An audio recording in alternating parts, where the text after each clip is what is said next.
আজকে অনেকদিন পর একটা রান্নার রেসিপি দিব। আজকে রান্না করব এই নোনা ইলিশটা। তো নোনা ইলিশটা আমি ২ ভাগে ভাগ করে নিলাম। যেহেতু আমরা মানুষ ২ জন, বেশি একটা রান্না করতে হবে না।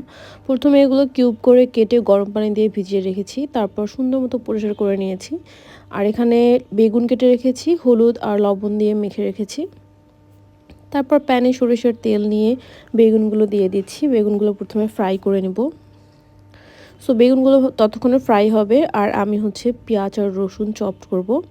তো এখানে পেঁয়াজ আর রসুন এতটুকু নিয়ে নিয়েছি, এগুলো সুন্দর মতো গ্রেট করে দেন প্যান থেকে বেগুনগুলো উঠিয়ে এখানে সরিষার তেল দিয়ে এখানে দিয়ে দিচ্ছি পেঁয়াজ আর রসুন কুচিটা দিয়ে এটা খুব ভালোভাবে ফ্রাই করে নিতে হবে। আমরা যেভাবে তরকারি রান্না করি, আমি আগে পেঁয়াজটা ভুনা করে নেব, তারপর গিয়ে এখানে আমি বাকি ইনগ্রিডিয়েন্টসগুলো দিব। তো এখন পেঁয়াজ আর রসুনটা খুব ভালোভাবে ভেজে নেব।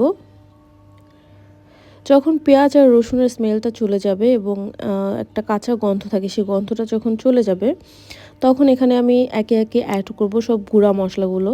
যেমন এখানে অ্যাড করছি আমি হলুদ, মরিচের গুঁড়া।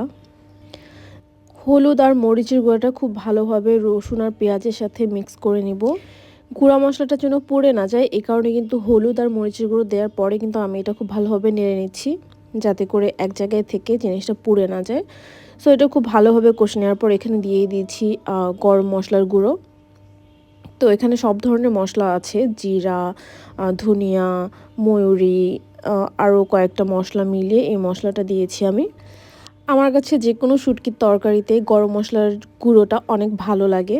তো এখন দিয়ে দিব এই পরিষ্কার করা আমার নোনা ইলিশটা। এটা দিয়ে খুব ভালোভাবে ভুনতে থাকবো যতক্ষণ না এই ইলিশের পিসগুলো একটু গলে গলে যাচ্ছে। লাইক আমরা যেভাবে লইট্টা শুটকি এবং মুরগি মাংস এগুলো যেভাবে কষাই, এই মাছগুলো ওভাবে কষিয়ে নিতে হবে, নোনা ইলিশটাও ওভাবে কষিয়ে নিতে হবে। আর আমরা কিন্তু সল্ট ইউজ করিনি এখনও, আমরা সল্ট ইউজ করব সবার শেষে, কারণ এটা যেহেতু নোনা ইলিশ, এখানে তো পর্যাপ্ত পরিমাণে লবণ দিয়ে এটা রাখা হয়েছিল। আমি ক্লিন করেছি, বাট তারপরেও কিন্তু এখানে কিছু কিছু লবণ থেকেই যাবে। এই কারণে আমি তরকারিতে কিন্তু লবণ একদমই অ্যাড করব না, অ্যাড করব সবার শেষে। এখন এই তো কষানোর জন্য একটু একটু করে পানি দিয়ে দিয়ে কষিয়ে ফেলবো, যেভাবে আমরা মাংস এবং মুরগির মাংস, গরুর মাংস এবং লইট্টা শুটকি বা যে কোনো তরকারি ভুনার সময় যেভাবে একটু একটু করে পানি দিয়ে ভুনতে থাকি, সেভাবে এটা কষিয়ে নিব। তারপর কষানো হয়ে গেলে এখানে আমি আরেকটু গরম মশলা ইউজ করছি, কারণ গরম মশলা ইউজ করলে হয় কি, শুটকির একটা কেমন যেন স্মেল থাকে না, ওই স্মেলটা থাকে না এবং সুন্দর একটা ফ্লেভার বের হয়। অনেকেই পছন্দ করে না হয়তো বা, বাট আমি সবসময় এই প্রসেসে রান্না করি এবং এটা আমার কাছে বেস্ট লাগে। এবং এই তরকারি রান্না করলে অন্য আর কোনো তরকারি দিয়ে খেতে ইচ্ছে করে না। আলু ভর্তা এবং এই শুটকির তরকারিটা অনেক মজাদার। দেন এখানে একটু পানি দিয়ে আবার ভুনতে থাকবো অ্যান্ড শেষ পর্যায়ে আমি বেগুনগুলো ঢেলে দিয়েছি এবং সেই ক্লিপটা আমার নেওয়া হয়নি। যাই হোক, বেগুনগুলো দিয়ে খুব ভালোভাবে কষে নিব।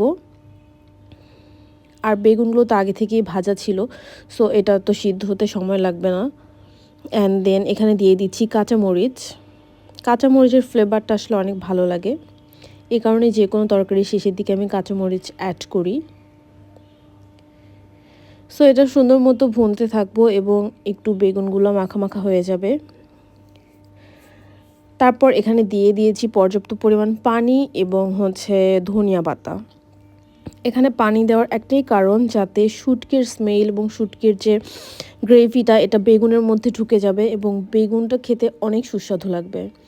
এই তরকারির কিন্তু মজাটা এখানেই যে সবজি বা বেগুন যেটা দিয়ে করেন না কেন, ওই সবজি বেগুনটার টেস্টটা বা ফ্লেভারটা এরকম শুটকির মতো হয়ে যায়, নোনা ইলিশের মতো হয়ে যাবে।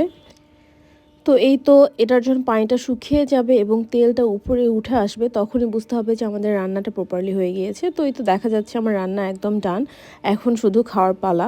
আই হোপ আজকের এই রেসিপিটা আপনাদের কাছে ভালো লেগেছে। আমার এই রেসিপিটা যদি ভালো লেগে থাকে অবশ্যই জানাতে ভুলবেন না। And this is the final look, it's look so yummy.